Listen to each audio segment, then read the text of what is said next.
You know, sometimes one doesn't need prepared and scripted comedy because politics and current events, quite frankly, are funnier than anything that could be created to make us laugh or cry. This week, poor Joe Biden woke up to the worst economic news in over 40 years. Inflation was even worse than all of the collective economists had predicted. The 8.3% inflation figure, think about this, is 1/12 of a person's monthly paycheck. So it simply means that thanks to Joe Biden's economic policies supported by the Democrats in Congress, you now have to live for 12 months on 11 months of your last year's paycheck. That's what inflation does. You've lost a full month of your income because of inflation. And so what did Joe Biden do? Did he tell the American people that he was sorry in a speech that would be called, "Honey, I Shrunk the Economy"? Nope. No, he went full-bore disconnect with reality, and he held a rally in the White House Rose Garden celebrating the very economy that even CNN and MSNBC said was crashing, even as he was saying all these great things. In fact, as Joe squinted and screamed at the teleprompter, the graphics on the screen showed the stock market tanking in the worst free fall since the beginning of the pandemic. As Popeye the Sailor would say, "This is embarrassing." Hey, when even CNN and MSNBC can't provide cover for President Biden's blunders, things are really bad. Celebrating an inflation-fighting bill as the worst numbers in over 40 years are announced, it's kind of like the captain of the Titanic standing on the deck of the sinking ship and announcing free ice cubes for everyone. I mean, it's as jacked up as telling homeless people to be happy because since they don't have housing, their rent won't be going up next month. You know, maybe Joe Biden wants us to celebrate the health benefits of only being able to afford 11 months of groceries in the next 12 months and touting it'll be a wonderful national weight loss program. But rather than American families expressing profound thanks to Joe for making it easy to cut out bacon, butter, and bread since they can't afford it anymore, I kind of think more American families will react like Scarlett O'Hara, digging up potatoes and making this vow. As God is my witness, I'll never be hungry again. I think that's more likely the way people are going to react to what's happening. I do. Yep. Now, the line that Scarlett O'Hara might utter today at the end of that is, "God is my witness, I will not vote for these insane Democrats again."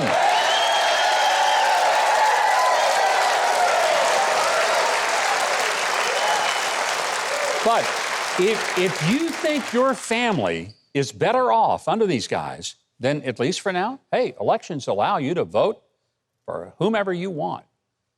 This week also saw the bizarre scene of three carloads of FBI agents surrounding the MyPillow guy, you know, Mike Lindell.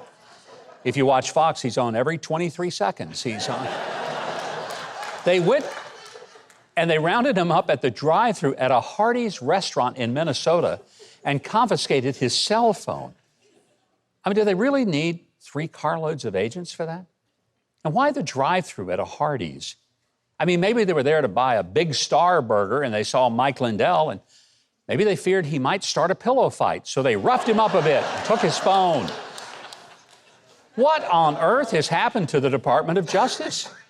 I mean, the pillow guy has his phone lifted by a squad of federal agents, and Hunter Biden, the crackhead consorter of prostitutes and corrupt business partner of communist Chinese stooges, he got a ride this week on Air Force One. It's a brave new world out there. Oh, and Hillary Clinton, she's being given a platform to tell the world that anyone who questions election results is a threat to democracy. I kind of think her memory is getting as bad as Joe Biden's.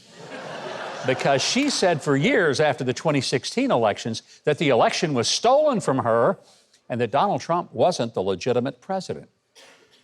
Well, I guess by her own definition, Hillary Clinton is a threat to democracy. But heck, some of us knew that already. And in another trip down Bizarro Boulevard, Vice President Kamala Harris actually said that we have a secure border. Yeah. Even as, at that very moment, thousands of illegal immigrants were walking right in, part of the 2 million that have come in this year. Now, it's worth laughing at her for making such a ridiculous statement, but, you know, there's nothing funny about the fact that she and Joe's bungle at the border has resulted in over 100,000 deaths from deadly fentanyl that comes across with those illegal immigrants. But guess who Alejandro Mayorkas, the Department of Homeland Security Secretary, says is as dangerous as the terrorist who murdered over 3,000 civilian Americans on 9/11. He actually said this last Sunday. He said, more dangerous than those terrorists, those hijackers, were Trump voters and parents who speak out at school board meetings, or as he calls them, domestic terrorists. You know, it'd be funny if these people were just running for office and we could laugh at them. Normally, their insane, out-of-touch comments would garner them about 5% of the cuckoo for Cocoa Puffs vote. But hey, these people, they're not just running for office, they're running the country. You know what? There is nothing funny about that.